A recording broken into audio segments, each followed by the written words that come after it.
அப்போ தனி மனிதனுடைய வாழ்க்கையை நடத்துறதும் நம்பிக்கை தான். ஒரு நாட்டை வழி நடத்துறதும் பாத்தீங்கன்னா கான்ஸ்டிடியூஷன் என்கிற நம்பிக்கை.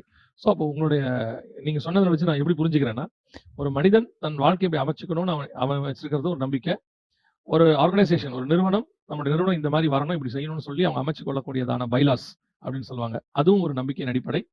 ஒரு நாடு இப்படி வரணும், இந்த மாதிரி நம்ம நாட்டை மக்கணும், வல்லரசா மாறணும், நம்ம நாடு வந்து பொருளாதாரத்தில் இப்படி வரணும்னு அமைச்சு கொள்கிற அரசியலமைப்பு சட்டமும் ஒரு நம்பிக்கையின் அடிப்படையில் உருவாக்கப்பட்டது. ஆமா.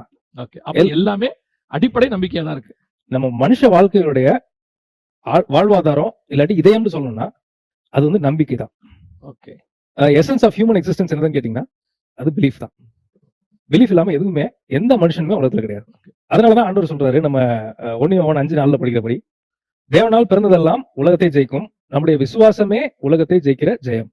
சோ நம்ம பேசின மாதிரி ஒரு மனுஷனுடைய நம்பிக்கை தான் மொத்தத்துக்குமே அச்சாணி மாதிரி அடிப்படை.